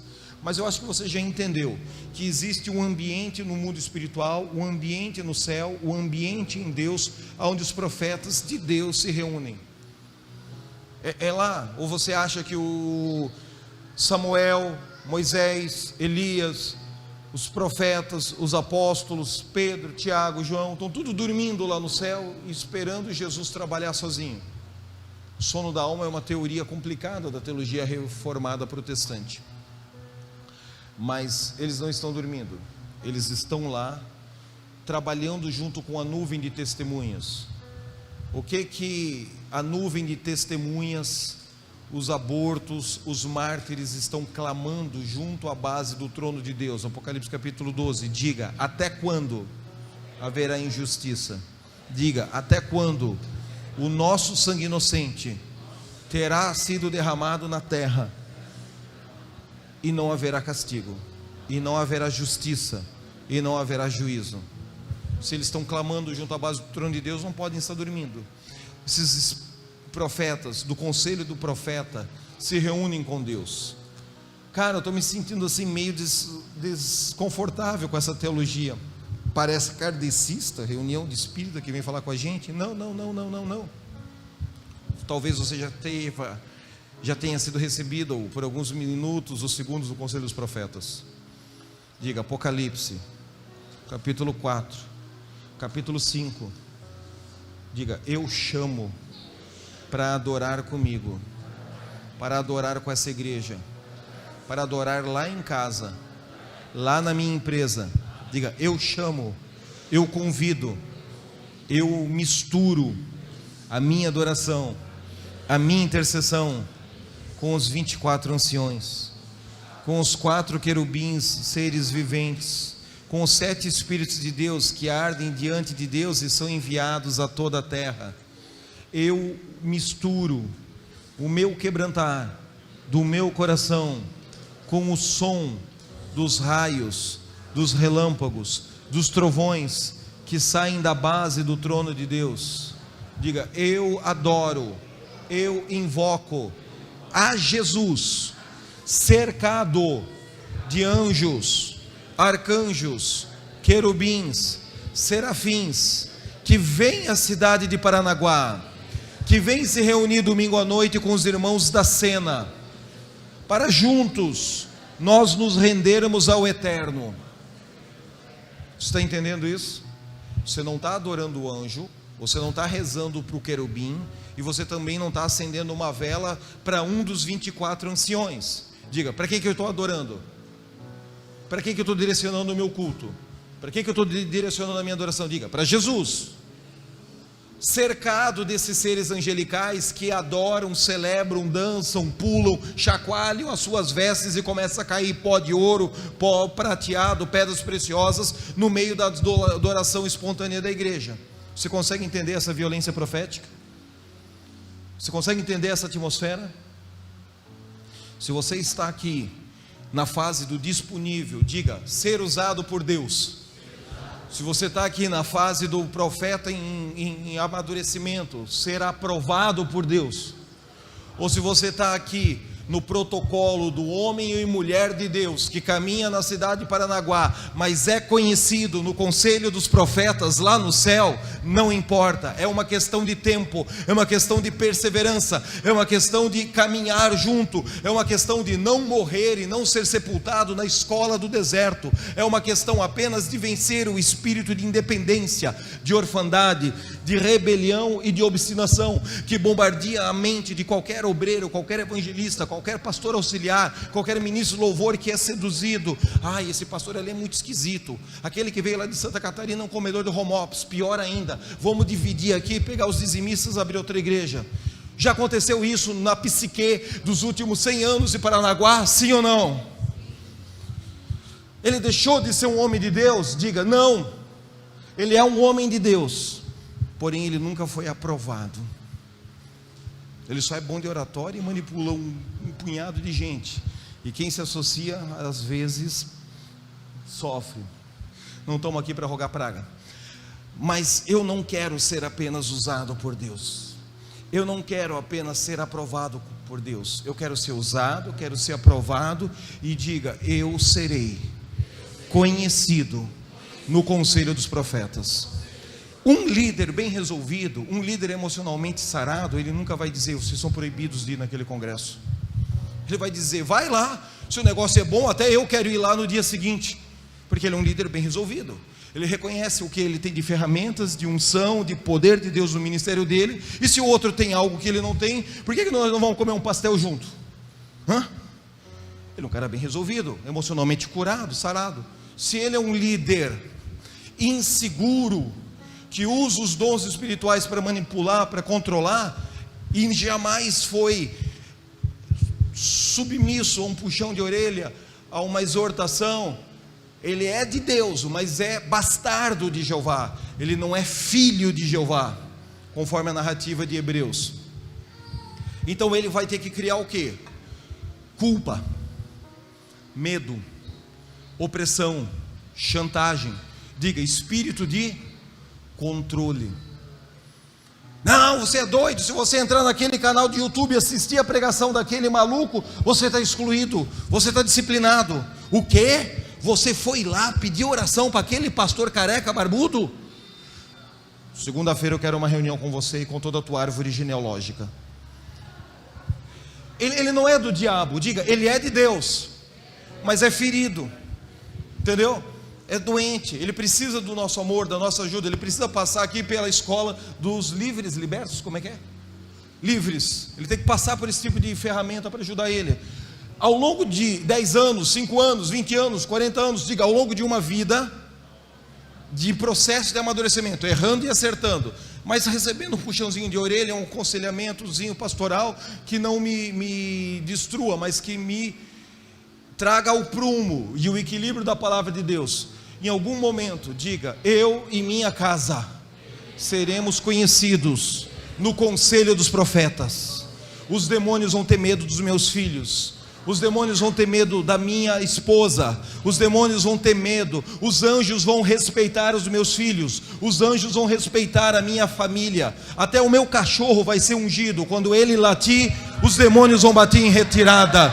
Diga, eu e minha casa serviremos ao Senhor, eu e minha casa nos submetemos ao processo de amadurecimento, à pedagogia do profeta. Diga, eu e minha casa seremos usados, não para manipular, mas usados poderosamente nos dons espirituais, para servir em amor. Eu e minha casa seremos recebidos no conselho dos profetas. E quem frequenta em espírito o conselho dos profetas sabe o que vai acontecer na política ao longo desse ano. Não precisa ficar com ansiedade, com medo, com preocupação. Não vai perder a fé, porque aparentemente os filhos das trevas estão tendo uma vitória momentânea, temporária, e todo mundo em pânico aí, e agora o que vai ser? Relaxa, você só precisa ser aprovado, como um obreiro aprovado, para que o Espírito do Senhor leve o teu espírito, qualquer hora dessas, no conselho dos profetas do céu. E é nesse protocolo aqui, ó, de obreiro aprovado e relacionamento com o conselho dos profetas nos céus, que anjos começam a vir visitar vocês. Não estou dizendo que ele vai visitar todos vocês, não estou dizendo que você é obrigado a receber a visita de um anjo, pelo amor de Deus. Eu estou tendo a memória de uma experiência em Icó, no Ceará. Eu sento no carro do lado desse homem, Deus fala, vai ser parecido com o que aconteceu, vai ser semelhante àquela guerra lá de Icó, no Ceará. E se lá recebeu esses fenômenos, alguma coisa desse Siricutico, Situípe, Labassurianderrá vai acontecer com vocês aqui. Diga para quem está ao seu lado, prepare-se para os 700 pandeiros de Jeová. Agora você gostou, né? Agora deu uma marcha ré pentecostal lá da Cova da Onça. Quem está pronto para orar? Quem está pronto para adorar? Quem recebe esse ensino? Quem recebe essa palavra? O profeta que veio essa noite é meio abiluladinho, ele é meio esquisito, mas deu para entender? Você consegue me amar e me perdoar de antemão? Então prepara o pastel de palmito. Grande a vitória, o galardão para quem plantou aquele palmito, aleluia. Se coloca em pé, equipe louvor e adoração. Vamos orar e dar os comandos proféticos agora. Vamos aos comandos proféticos, vamos pedir que os anjos de Deus tomem o nosso espírito, nos leve. Todo anjo que foi enviado a essa cidade para ondas de avivamento que abortaram, ondas de avivamento que morreram, anjos que estão presos por ondas de avivamento que o pastor teve medo, ciúme e não deixou aquele avivamento se desenvolver, porque o pastor ele era um líder controlador, que ele queria o avivamento que ele pudesse controlar, ele não queria o avivamento de Deus que vinha tirando a tampa da fossa e limpando toda a sujeira. Esses anjos foram enviados do céu, esses anjos foram comissionados pelo Pai, eles estão no litoral norte de Pernambuco nos últimos 2, 3, 4 ciclos geracionais, e esses anjos não podem voltar para a sala do trono, para os 24 anciões, para contemplar a luz que sai do rosto de Deus, enquanto eles não cumprirem o propósito de crescimento, o propósito de ceifa, o propósito de evangelismo, o propósito de crescimento numérico, financeiro e de maturidade espiritual, nesse perímetro geográfico chamado litoral do Paraná. O que esses anjos precisam? Que adoradores, que intercessores adorem violenta e intensamente a Jesus. E aí ele vai dizer, sabe de uma coisa? Já que eu estou preso, acorrentado aqui no porão dessa denominação, preso, acorrentado aqui no porão dessa igreja, preso, acorrentado aqui no porão dessa instituição eclesiástica, a palavra do apóstolo vai dar um comando. Anjos de Deus, de uma hierarquia maior, vão entrar em Paranaguá e vão soltar todas as equipes angelicais de avivamentos que abortaram nos últimos 100, 200 anos. E esses anjos vão procurar o quê? Um grupo de doido para auxiliar eles a batizar os mendigos, a evangelizar as prostitutas, a libertar os órfãos, a curar os doentes, a restaurar os deprimidos, a manifestar Jesus para o suicida, para fazer prosperar, enriquecer, crescer numericamente. Prepara, esse ano é o ano da colheita, é o ano do crescimento. Eu abro os céus e estabeleço um decreto profético: anjos que estão aprisionados sejam livres. Todo pacto, toda aliança que foi feita na loja maçônica seja cancelada agora. Todo pacto, toda aliança que foi feito em Roma seja cancelada agora. Todo pacto, toda aliança que foi feito entre os mormons, entre os testemunhos de Jeová, entre os nossos irmãos preciosos da congregação cristã, seja cancelado agora. Todo pacto que impede o avivamento, que impede a unidade do corpo de Cristo, todo comando, toda oração contrária, toda feitiçaria, toda vaidade, todo ciúme, que impede as Assembleias de Deus de viverem um avivamento de 100 anos atrás, nós renunciamos, cancelamos, nos identificamos com isso e pedimos perdão por eles, pedimos lugar no lugar deles, nos colocamos na brecha e desligamos isso. Toda aliança de vaidade que impede a igreja do evangelho quadrangular crescer em glória, crescer em unção, crescer em milagres, eu me coloco no lugar deles. Eu entro agora no gabinete do pastor, do superintendente quadrangular, eu entro agora no gabinete do presidente da Assembleia de Deus, eu entro agora no gabinete da congregação cristã, eu entro agora dentro da sala do arcebispo, do bispo, dos padres.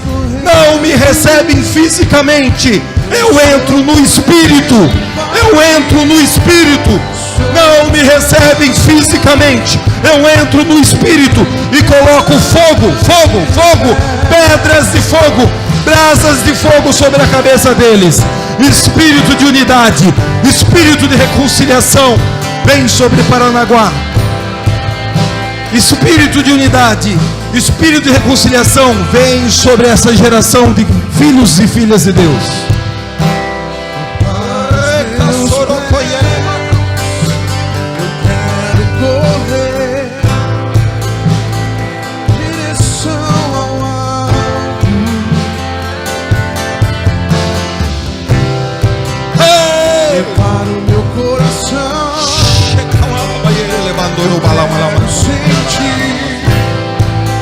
As coisas lá do alto.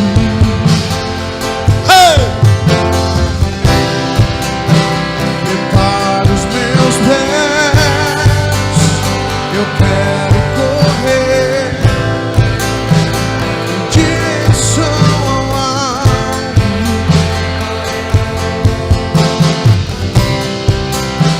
Prepara o meu coração, eu quero sentir as coisas lá do alto. Pai, eu peço agora que os anjos ministradores peguem cada homem, cada mulher que está assistindo essa ministração. Leva-nos em espírito ao conselho dos profetas. Permita-nos entrar, ainda que por alguns minutos, por alguns segundos, em espírito, no conselho dos profetas que Jeremias estava. Permitam-nos conhecer esse lugar onde Jeremias ouvia as coisas que iriam acontecer com Judá, com Samaria, com Jerusalém, com Israel. Permita-nos ser levados em espírito a esse ambiente de unidade do colégio de profetas genuínos do Deus vivo, do Deus Altíssimo. Permita-nos ouvir, ver. Talvez a gente não tenha nem liberdade de falar nesse conselho, mas só de estarmos ali observando e de ouvirmos coisas sobre o avivamento que o Senhor tem no seu coração para Paranaguá, e ficou abortado, e ficou travado, e ficou amarrado. Eu tomo a chave apostólica que Jesus deu a Pedro, eu tomo a chave do reino de Deus, e na unção apostólica, Selmo, pega na minha mão, junto comigo, 2 em concordâncias, para não ser somente um. A chave apostólica que Jesus deu à igreja em Paranaguá. Nós abrimos agora o cadeado do porão da Igreja Batista, o cadeado do porão espiritual da matriz católica da Rosário.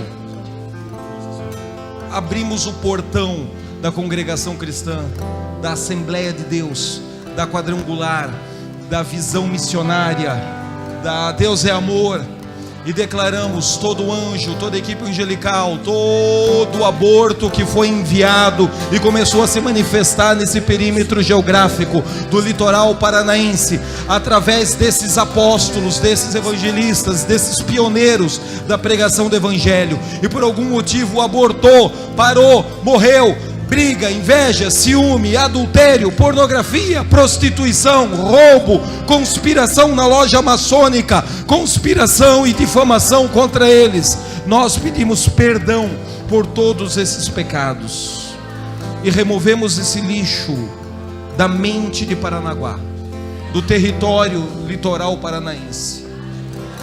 Nós nos declaramos tão culpados, tão pecadores, tão necessários da graça, do poder, da misericórdia de Deus quanto eles.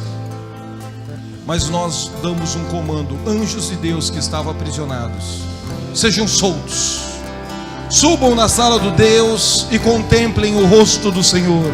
Anjos de avivamento, anjos de cura, anjos ceifadores de alma, anjos de colheita e crescimento evangelístico que ficaram travados, paralisados, adormecidos na cidade de Paranaguá, no litoral paranaense. Subam agora no terceiro céu, assim como eu subo em espírito, adorando a Deus na violência profética. Subam no conselho de Deus. Olhem para a luz que sai do rosto do Eterno, que esses anjos que nos últimos séculos, décadas, ciclos geracionais ficaram aprisionados no território de Paranaguá, impedidos de contemplar a luz que sai do rosto do Eterno, que eles se alimentem da glória do Pai, assim como eu em espírito me alimento da glória de Deus, e que eles venham nos ajudar a implantar uma igreja forte, triunfante, grande, numericamente, financeiramente e influente no mundo espiritual. Que a palavra profética desse altar mude o resultado das eleições, que a palavra profética desse altar abra e feche, estabeleça e destrua, traga o reino de Deus e coloque os fundamentos da Nova Jerusalém, arranque Babel e os alicerces e os fundamentos de Babel já estabelecidos na psique dos moradores dessa terra. Damos um manto de autoridade para cada um de vocês. Eu decido viver o processo de amadurecimento. Eu quero fazer parte do conselho dos profetas. Peça isso para Deus. Peça isso para Deus essa noite. Diga: Deus, que eu, minha casa, minha família sejamos conhecidos no conselho dos profetas. Que os demônios nos olhem e temam. Que os anjos nos sirvam e ministram ao nosso lado. Se esses anjos ficaram adormecidos, paralisados, concretados, acorrentados em algum mover de oração, em algum mover de avivamento, que os primeiros pregadores do evangelho de Matinhos, que os primeiros pregadores do evangelho que implantaram as primeiras igrejas em Caiobá, que os primeiros pregadores do evangelho da palavra de Deus começaram uma obra de evangelização aqui em Paranaguá, suas famílias foram desonradas, suas memórias foram queimadas, seus nomes, suas reputações foram perseguidos. Ainda que eles tenham pecado, ainda que eles não tenham pecado, nós recolhemos esse lixo como igreja na autoridade apostólica e profética. Recolhemos esse lixo e declaramos fogo, fogo, fogo, fogo santo, fogo de purificação. Levante 1 minuto, 2 minutos de oração por todos os líderes, por todos os pastores, aonde você passou, aonde você congregou, aonde você serviu a Deus, pessoas que marcaram 1 mês, 1 ano, 3 anos, 5 anos da sua caminhada com Jesus, até que o Espírito Santo de Deus te trouxe a esse altar, te trouxe a essa casa. Perdoe quem tem que ser perdoado, libere.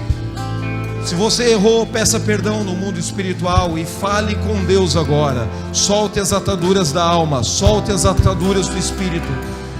Qualquer avivamento que você tenha vivido em algum movimento de oração de Paranaguá, onde você viveu um pequeno avivamento e logo esse avivamento abortou, logo esse avivamento morreu, logo esse avivamento começou a se dividir na imaturidade da alma dos líderes envolvidos.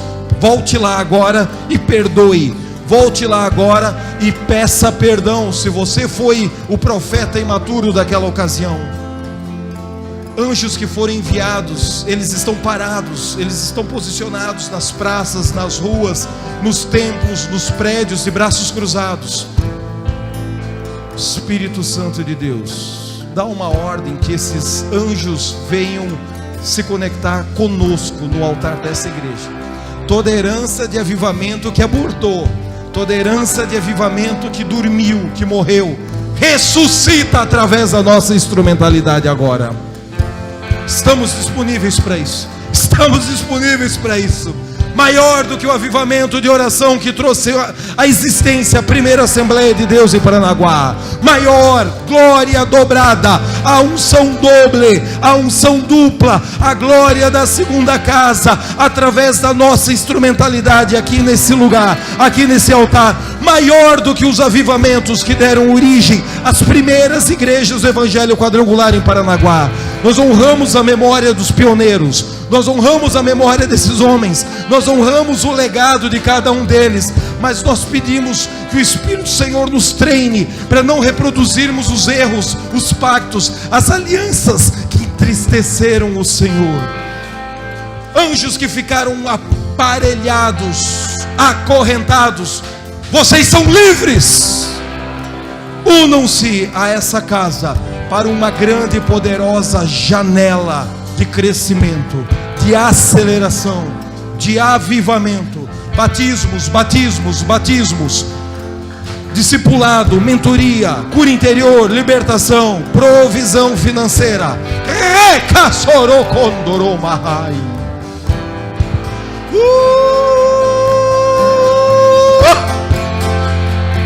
Eu passei por essa cidade, eu passei por essa igreja. Eu te peço um sinal. Se eu sou do time de Jeremias, ou se eu sou do time dos profetas de Judá, da Samaria, de Jerusalém. Que nos próximos 6 meses se materialize evidências desse comando profético, evidências desse comando apostólico que está sendo dado essa noite. Dá testemunho a respeito de nós, para a glória de Jesus. Para a glória de Jesus. Adore o Senhor com cântico.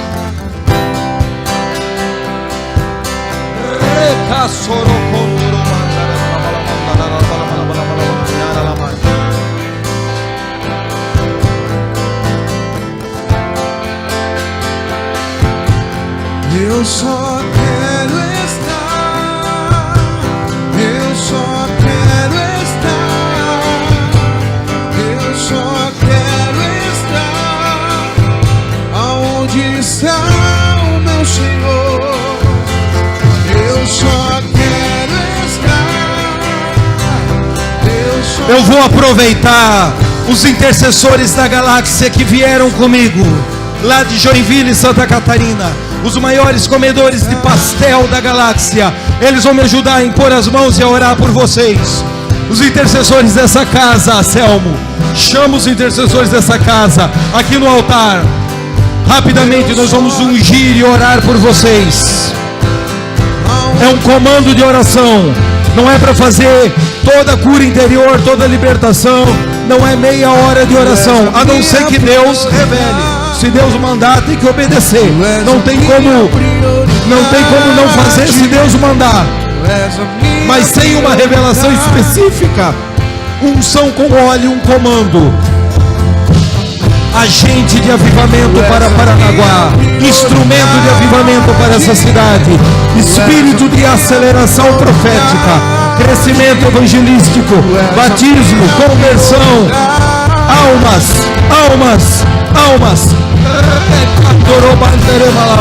Os intercessores da casa.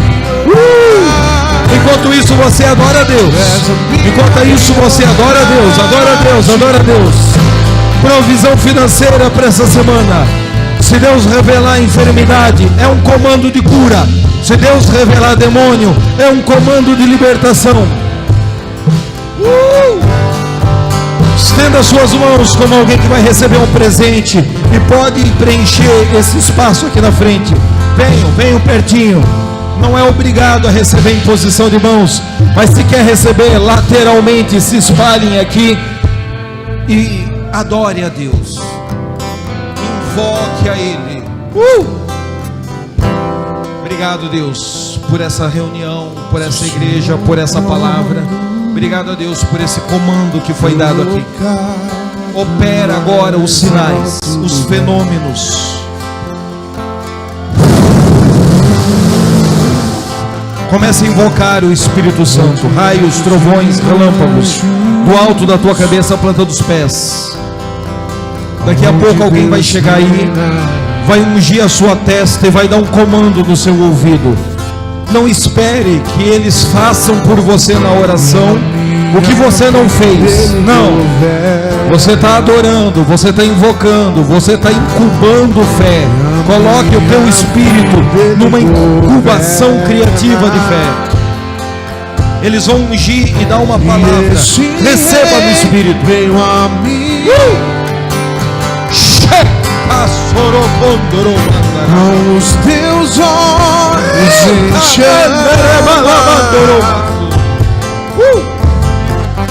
eu perguntei sobre os teus olhos, ele sorrindo me disse,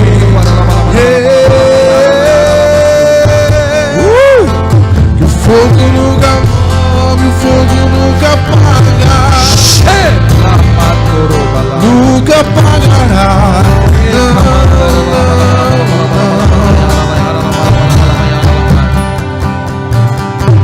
Deus Deus nunca é vencido. Nunca é vencido.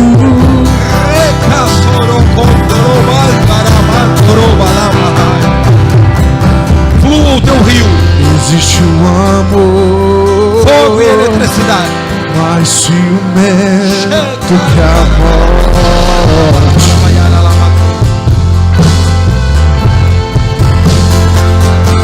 Aleluia! Existe um amor, mais ciumento que a morte.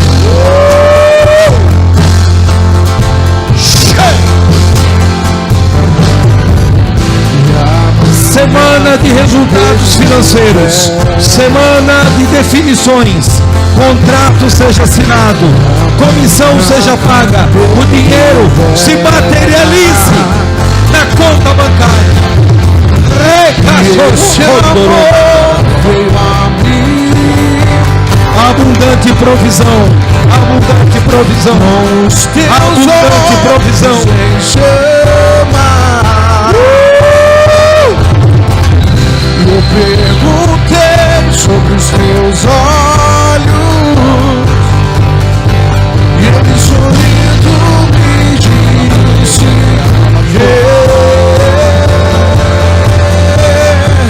o fogo nunca morre, o fogo nunca apaga,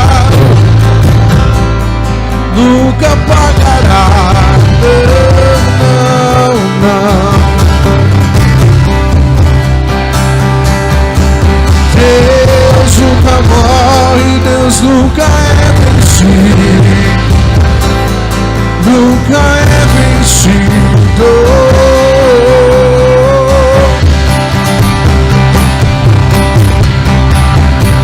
E o fogo nunca dorme, o fogo nunca apaga,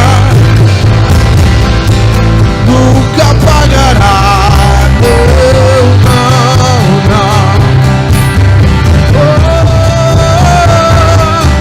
Deus nunca morre, Deus nunca é vencido, nunca é vencido.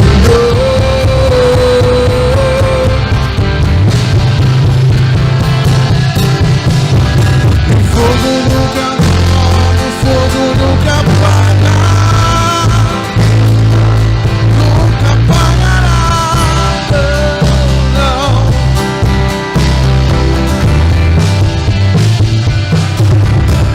Deus nunca morre, Deus nunca é vencido, nunca é vencido.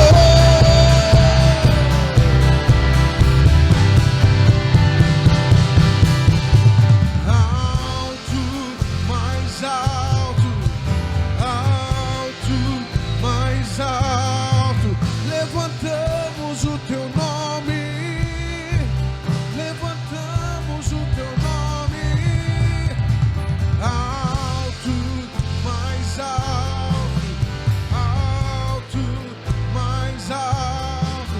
Levantamos o teu nome, e tudo que eu tenho é teu, tudo que eu tenho é seu, pra sempre, sempre. E tudo que eu tenho é seu, tudo que eu tenho é seu, pra sempre, sempre.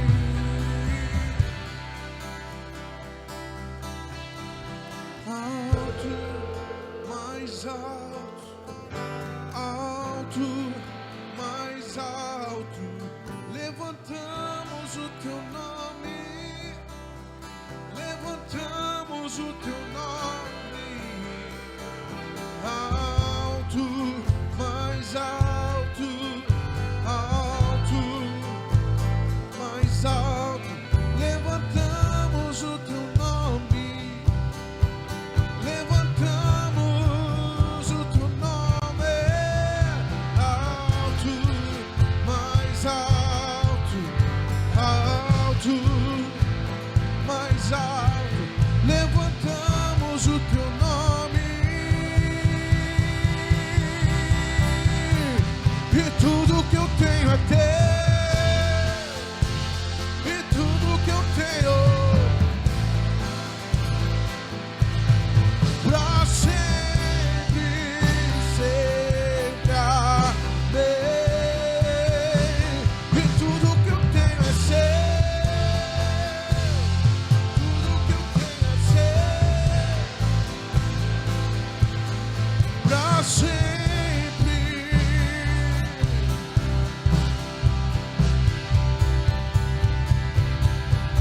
de eternidade em eternidade, de geração a geração, nunca é vencido.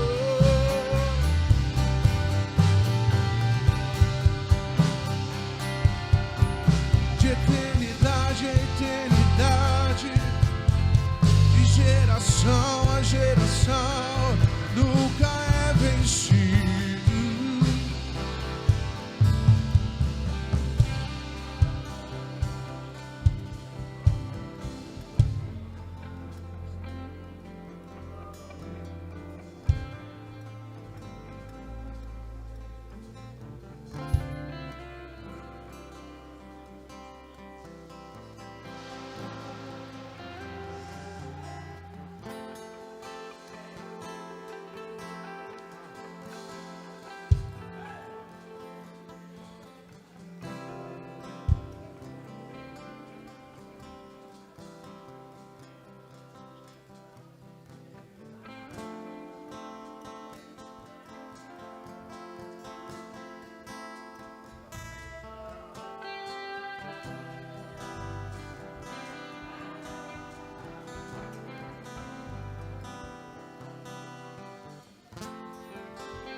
Tua face,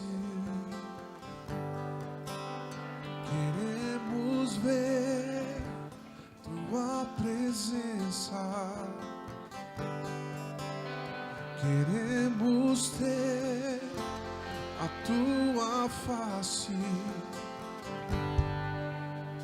queremos ver tua presença.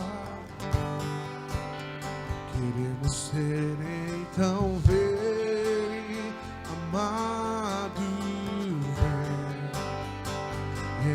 Então vem, amado, vem.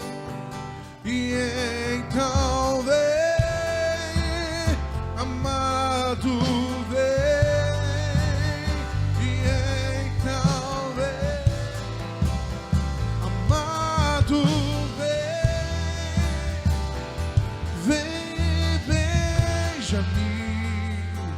com tua glória, vem e beija-me, com tua glória, vem e beija-me, com tua glória, vem e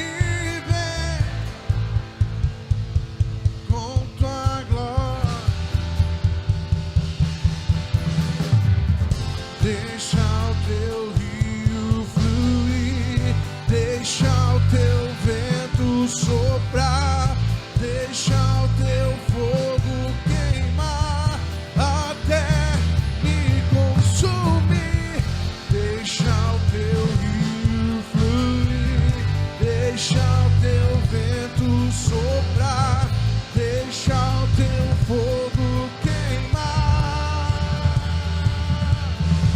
E de dentro pra fora, vem queimar em mim. De dentro pra fora, até me consumir. De dentro pra fora, vem queimar em mim. De dentro pra fora, até consumir. Deixa o teu rio fluir, deixa o teu vento soprar, deixa o teu fogo até. Deixa o teu rio fluir, deixa o teu vento soprar, deixa o teu fogo queimar. E de dentro pra fora, vem queimar em mim. De dentro pra fora, até me consumir. De dentro